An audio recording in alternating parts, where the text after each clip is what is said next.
Hello friends, आज हम जानने वाले हैं कि शनिवार के दिन हमें किस देवी देवता की पूजा करनी चाहिए। पूरे विधि विधान के साथ आज हम जानेंगे किस देवता की पूजा किस विधि से करनी चाहिए। तो चलिए वीडियो स्टार्ट करते हैं। शनिवार को अधिपति देव शनि देवता का दिन कहा जाता है।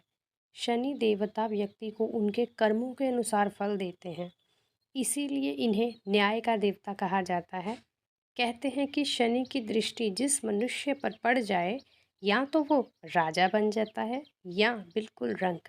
शनि की महादशा का सामना कर रहे व्यक्तियों को शनिवार का व्रत रखना चाहिए, क्योंकि अगर कर्मों के फलदाता आपके पूजा से खुश हैं तो आपके जीवन से दुखों का अंत हो जाएगा। तो जिनके भी राशि में शनि चल रहा है, शनि की 7.5 चल रही है, उन्हें शनिवार वार का व्रत रखना चाहिए और शनिवार के दिन पीपल के पेड़ के नीचे सरसों के तेल का या तिल के तेल का दीपक भी जलाना चाहिए। अब जान लेते हैं शनिवार व्रत एवं पूजा विधि। शनिवार के दिन ब्रह्म मुहूर्त में उठकर नदी या कुएं के जल से स्नान करें। तत्पश्चात पीपल के वृक्ष पर जल अर्पण करें। लोहे से बनी शनि देवता की मूर्ति को पंचामृत से स्नान कराएं। फिर इस मूर्ति को चावलों से बनाए 24 दल के कमल पर स्थापित करें। इसके बाद काले तिल, फूल, धूप, काला वस्त्र व तेल आदि से पूजा करें। पूजन के दौरान शनि के इन 10 नामों का उच्चारण करें: कौणस्थ, कृष्ण, पीपला, सौरी, यम, पिंगलो, रौद्रोतको, बभ्रू, मंद, शनैश्वर। पूजन के बाद पीपल के वृक्ष के तने पर सूत के धागे से 7 परिक्रमा करें। इसके पश्चात निमन मंत्र से शनिदेव की प्रार्थना करें: शनैश्वरः नमस्तुभ्यं, नमस्ते त्वस्थ राहवे केतवेत, नमस्तुभ्यं सर्व शांति प्रदो भवः। इसी तरह 7 शनिवार तक व्रत करते हुए शनि के प्रकोप से सुरक्षा के लिए शनि मंत्र की समिधाओं में राहु की कुदृष्टि से सुरक्षा के लिए, दूर्वा की समिधा में केतु से सुरक्षा के लिए केतु मंत्र में, कुशा की समिधा में कृष्ण जौ काले तिल से 108 आहुति प्रत्येक के लिए देनी चाहिए। फिर अपनी क्षमतानुसार ब्राह्मणों को भोजन कराएं तथा लोह वस्तु, धन आदि का दान करें और दिन भर मन में शनि भगवान का ध्यान करें। इस तरह शनिदेव का व्रत रखने से दुर्भाग्य को भी सौभाग्य में बदला जा सकता है तथा हर विपत्ति दूर होती है। शनिवार के व्रत का महत्व क्या है, आज हम वो जान लेते हैं। शनिवार के दिन व्रत करने से शनि ग्रह का दोष समाप्त हो जाता है। भविष्य में आने वाले शनि के प्रकोप से भी बचा जा सकता है। शनि की 7.5 और ढैया से छुटकारा मिलता है और बिगड़ा काम पूरा होता है। इससे नौकरी और व्यापार में सफलता तो मिलती ही है, साथ ही साथ सुख समृद्धि, मान सम्मान और धन यश की भी प्राप्ति होती है। शनिवार के दिन व्रत रखने से घर में सुख और शांति रहती है। इसके अलावा रोग से भी छुटकारा मिलता है। आइए शनिवार की व्रत कथा जान लेते हैं। एक समय स्वर्ग लोक में सबसे बड़ा कौन के प्रश्न पर 9 ग्रहों में वाद विवाद हो गया। विवाद इतना बढ़ा कि परस्पर भयंकर युद्ध की स्थिति बन गई। निर्णय के लिए सभी देवता देवराज इंद्र के पास पहुँचे और बोले: हे देवराज, आपको निर्णय करना होगा कि हम में से सबसे बड़ा कौन है। देवताओं का प्रश्न सुनकर देवराज इंद्र उलझन में पड़ गए। इंद्र बोले: मैं इस प्रश्न का उत्तर देने में असमर्थ हूँ। हम सभी पृथ्वी लोक में उज्जैनी नगरी में राजा विक्रमादित्य के पास चलते हैं। देवराज इंद्र सहित सभी ग्रह देवता उज्जैनी नगरी पहुँचे। महल में पहुंचकर जब देवताओं ने उनसे अपना प्रश्न पूछा तो राजा विक्रमादित्य भी कुछ देर के लिए परेशान हो उठे, क्योंकि सभी देवता अपने अपनी शक्तियों के कारण महान थे। किसी को भी छोटा या बड़ा कह देने से उनके क्रोध के प्रकोप से भयंकर हानि पहुंच सकती थी। अचानक राजा विक्रमादित्य को एक उपाय सूझा और उन्होंने विभिन्न धातुओं स्वर्ण, रजत यानी चांदी, कांसा, तांबा, सीसा, रांगा, जस्ता, अभ्रक व लोहे के 9 आसन बनवाए। धातुओं के गुणों के अनुसार सभी आसनों को एक दूसरे के पीछे रखवाकर उन्होंने देवताओं को अपने अपने सिंहासन पर बैठने को कहा। देवताओं के बैठने के बाद राजा विक्रमादित्य ने कहा, आपका निर्णय तो स्वयं हो गया। जो सबसे पहले सिंहासन पर विराजमान है वही सबसे बड़ा है। राजा विक्रमादित्य के निर्णय को सुनकर शनि देवता ने सबसे पीछे आसन पर बैठने के कारण अपने को छोटा जानकर क्रोधित होकर कहा, राजा, तुमने मुझे सबसे पीछे बैठाकर मेरा अपमान किया है। तुम मेरी शक्तियों से परिचित नहीं हो, मैं तुम्हारा सर्वनाश कर दूंगा। शनि ने कहा, सूर्य एक राशि पर 1 महीने, चंद्रमा 2.25 महीने, मंगल 1.5 महीने, बुध और शुक्र 1 महीने, बृहस्पति 13 महीने रहते हैं, लेकिन मैं किसी राशि पर 7.5 वर्ष तक रहता हूँ, जिसे हम 7.5 बोलते हैं।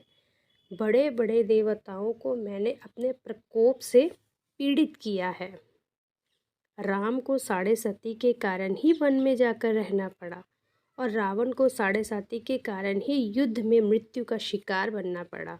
राजा, अब तू भी मेरे प्रकोप से नहीं बच सकेगा। इसके बाद अन्य ग्रहों के देवता तो प्रसन्नता के साथ चले गए, परंतु शनि देव बड़े क्रोध के साथ वहां से विदा हुए। राजा विक्रमादित्य पहले की तरह ही न्याय करते रहे।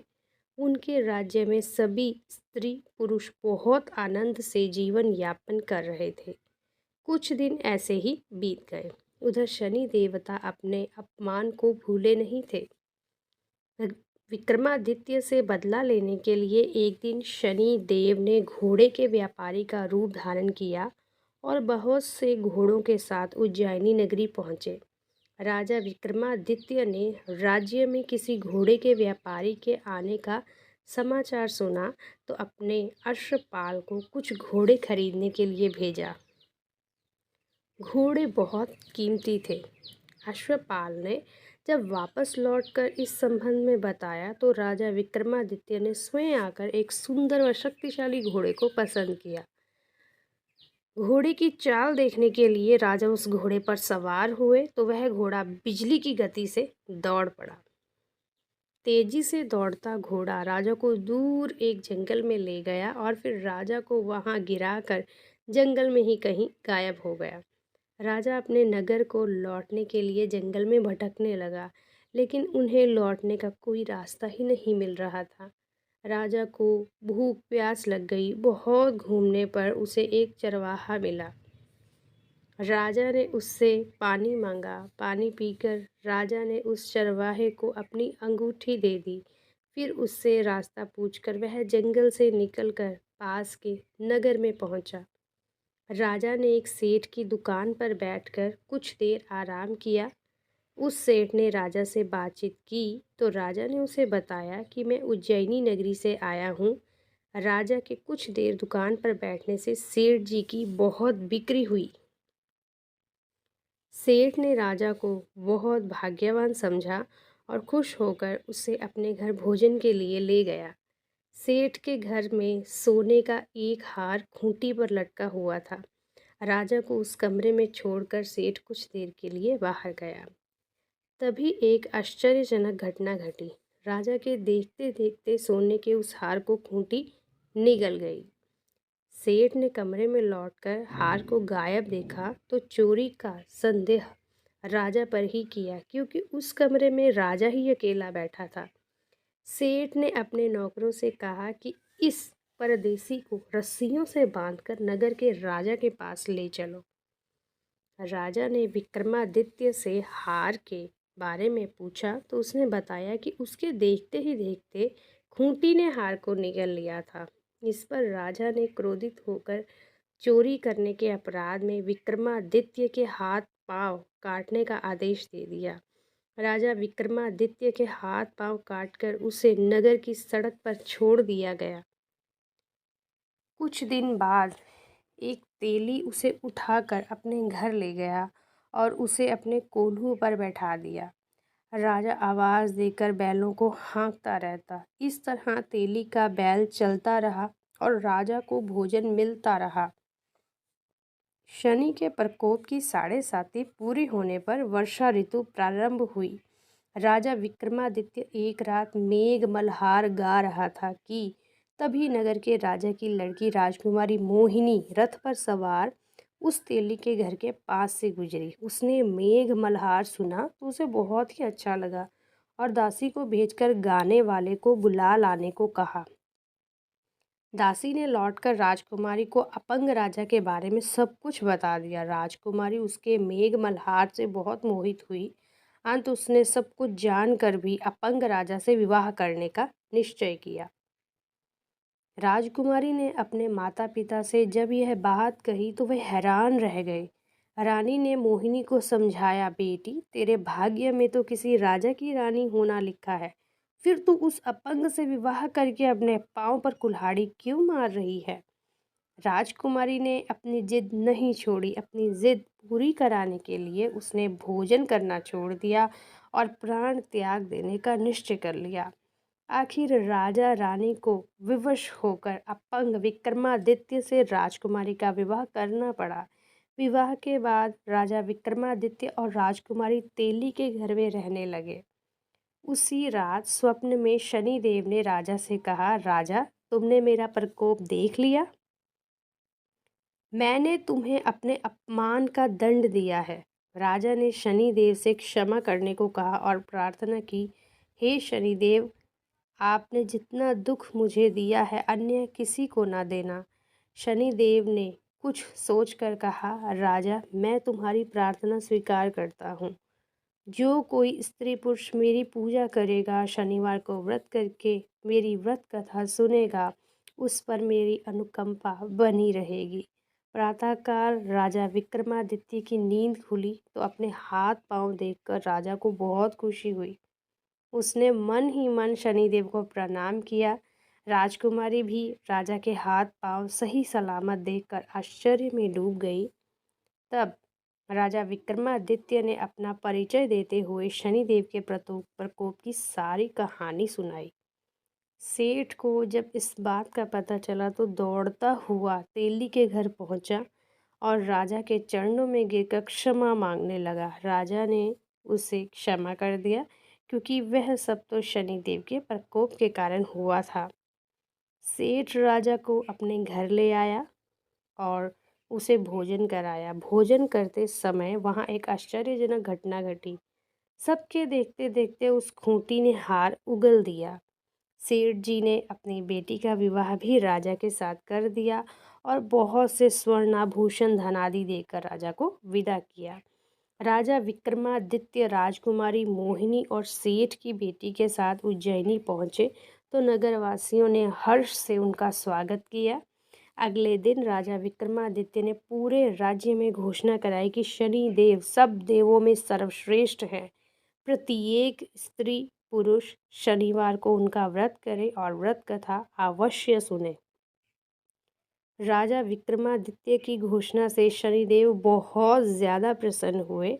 शनिवार का व्रत करने और व्रत कथा सुनने के कारण सभी लोगों की मनोकामनाएं शनिदेव की अनुकंपा से पूरी होने लगी। सभी लोग आनंदपूर्वक रहने लगे। नीलांजनम समाभासम रविपुत्रम यमाग्रजम छायामात्रंडम संभूतम तम नमामि शनैश्चरम। अब हम ये जान लेते हैं कि शनिदेव को सरसों का तेल, तिल का तेल क्यों चढ़ाया जाता है। कथा इस प्रकार है। शास्त्रों के अनुसार रामायण काल में एक समय शनि को अपने बल और पराक्रम कर पर घमंड हो गया था। उस काल में हनुमान जी के बल और पराक्रम की कीर्ति चारों दिशाओं में फैली हुई थी। जब शनि को हनुमान जी के संबंध में जानकारी प्राप्त हुई तो शनि बजरंग बली से युद्ध करने के लिए निकल पड़े। एक शांत स्थान पर हनुमान जी अपने स्वामी श्री राम की भक्ति में लीन बैठे थे। तभी वहाँ शनिदेव आ गए और उन्होंने बजरंग बली को युद्ध के लिए ललकारा। युद्ध की ललकार सुनकर हनुमान जी शनिदेव को समझाने का प्रयास करने लगे, लेकिन शनि नहीं माने और युद्ध के लिए आमंत्रित करने लगे। अंत में हनुमान जी भी युद्ध के लिए तैयार हो गए। दोनों के बीच घमासान युद्ध हुआ। हनुमान जी ने शनि को पूरी तरह परास्त कर दिया। युद्ध में हनुमान जी द्वारा किए गए प्रहारों से शनिदेव के पूरे शरीर में भयंकर पीड़ा हो रही थी। इस पीड़ा को दूर करने के लिए हनुमान जी ने शनि को तेल दिया। इस तेल को लगाते ही शनिवार की समस्त पीड़ा शनिदेव की इस तेल को लगाते ही शनिदेव की समस्त पीड़ा दूर हो गई। तभी से शनिदेव को तेल अर्पित करने की परंपरा प्रारंभ हुई। शनिदेव पर जो भी व्यक्ति तेल अर्पित करता है उसके जीवन की समस्त परेशानियां दूर हो जाती हैं और धन अभाव खत्म हो जाता है। जबकि एक अन्य कथा के अनुसार जब भगवान की सेना ने सागर सेतु बांध दिया तब राक्षस इसे हानि न पहुंचा सकें, उसके लिए पवन सुत हनुमान को उसकी देखभाल की जिम्मेदारी सौंपी गई। जब हनुमान जी शाम के समय अपने इष्ट देव राम के ध्यान में मगन थे, तभी सूर्यपुत्र शनि ने अपना काला कुरूप चेहरा बनाकर क्रोधपूर्ण कहा, हे वानर, मैं देवताओं में शक्तिशाली शनि हूँ। सुना है तुम बहुत बलशाली हो, आंखें खोलो और मेरे साथ युद्ध करो। मैं तुमसे युद्ध करना चाहता हूँ। इस पर हनुमान जी ने विनम्रता पूर्वक कहा, इस समय मैं अपने प्रभु को याद कर रहा हूँ। आप मेरी पूजा में विघ्न मत डालिए। आप मेरे आदरणीय हैं, कृपा करके आप यहाँ से चले जाइए। जब शनिदेव लड़ने पर उतर आए तो हनुमान जी ने अपनी पूंछ में लपेटना शुरू कर दिया। फिर उन्हें कसना प्रारंभ कर दिया। जोर लगाने पर शनि उस बंधन से मुक्त न होकर पीड़ा से व्याकुल होने लगे। हनुमान ने फिर सेतु की परिक्रमा पर शनि के घमंड को तोड़ने के लिए पत्थरों पर पूंछ को झटका दे देकर पटकना शुरू कर दिया। इससे शनि का शरीर लहूलुहान हो गया, जिससे उनकी पीड़ा बढ़ती गई। तब शनिदेव ने हनुमान जी से प्रार्थना की कि मुझे बंधन मुक्त कर दीजिए। मैं अपने अपराध की सज़ा पा चुका हूँ, फिर मुझसे ऐसी गलती नहीं होगी। तब हनुमान जी ने जो तेल दिया उसे घाव पर लगाते ही शनिदेव की पीड़ा मिट गई। उसी दिन से शनिदेव को तेल चढ़ाया जाता है, जिससे उनकी पीड़ा शांत हो जाती है और वे प्रसन्न हो जाते हैं। शनि को तेल अर्पित करते समय ध्यान रखें ये बात, शनिदेव की प्रतिमा को तेल चढ़ाने से पहले तेल में अपना चेहरा अवश्य देखें। ऐसा करने पर शनि के दोषों से मुक्ति मिलती है, धन संबंधी कार्यों में आ रही रुकावटें दूर हो जाती हैं। अगर आप लोग भी शनिवार का व्रत रखते हैं तो इस दिन व्रत के दौरान कौन सी बातों का ध्यान रखना चाहिए? शनिवार व्रत के दौरान भोजन सूर्यास्त से 2 घंटे बाद करना चाहिए। शनिवार के व्रत में एक समय के भोजन का विधान है। भोजन में उड़द के आटे से बना खाना खाएं। उड़द की दाल की खिचड़ी अथवा दाल खाई जाती है। साथ में कुछ तला हुआ भी लें। फल में केला लें। शनि की पूजा में काले तिल, काले वस्त्र, तेल, उड़द आदि का उपयोग किया जाता है, क्योंकि ये सभी शनि महाराज की वस्तुएं मानी जाती हैं। उड़द दाल वाली खिचड़ी का सेवन करना अच्छा होता है, इससे शनि दोष से राहत मिलती है। खिचड़ी, काले चने की सब्जी, चावल, चिवड़ा या भुने वाले खुद भी खाएं और सारे परिवार को भी आप खिला सकते हैं। तिल के लड्डू, उड़द की दाल, मीठी पूड़ी बनाकर शनिदेव को भोग लगाएं। फिर गाय, कुत्ते और कौओं को खिलाने के बाद प्रसाद के रूप में पारिवारिक सदस्यों को खिलाकर स्वयं भी खाएं। आप महीने के पहले शनिवार को उड़द का भात, दूसरे शनिवार को खीर, तीसरे शनिवार को खजला और अंतिम शनिवार को घी और पूरी से शनिदेव को भोग लगा सकते हैं। खट्टी और कड़वी चीज़ें जैसे अचार, दही, नींबू, करेला आदि खाने से बचें। शनिवार के दिन सादा दूध और दही का सेवन कभी भी नहीं करना चाहिए। आप इसमें हल्दी या गुड़ मिलाकर इसे पी या खा सकते हैं। शनिवार के दिन लाल मिर्च का प्रयोग नहीं करना चाहिए। लाल मिर्च शनि को रुष्ट करती है।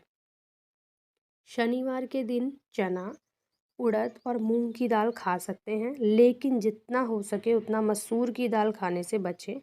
यह मंगल से प्रभावित होता है। मंगल शनि के दोष को उत्तेजित कर सकता है। व्रत वाले दिन मांस, तंबाकू, सिगरेट और अन्य व्यसन से दूर रहें। इस दिन शराब से दूर रहें। शनिवार को शराब पीने से कुंडली में शुभ शनि होने पर भी शुभ फल नहीं मिल पाता है। दुर्घटना की आशंका बढ़ जाती है।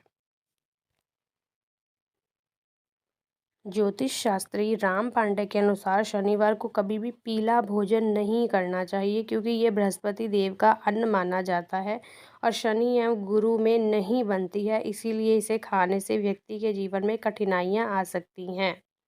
सरसों के तेल या उससे बने पकवान दान तो कर सकते हैं, लेकिन खाने नहीं चाहिए। शनि महाराज को सरसों का तेल चढ़ाया जाता है, लेकिन खाया नहीं जा सकता है। उम्मीद है आपको आज की दी गई जानकारी पसंद आई होगी। इसके अलावा अगर हर दिन की आपको जानकारी चाहिए, यानी कि सोमवार को हमें किनका व्रत करना चाहिए, उनकी क्या पूजा विधि रह सकती है, उनका पूजा के विधि विधान जानने के लिए सोमवार, मंगलवार, बुधवार, वीरवार, शुक्रवार, शनिवार, इसके अलावा संडे को भी किस देवी देवता की पूजा हम विधि विधान से कर सकते हैं, आप उसके लिए अभी की अभी वीडियो को लाइक और चैनल को सब्सक्राइब कीजिए। धन्यवाद। बाय।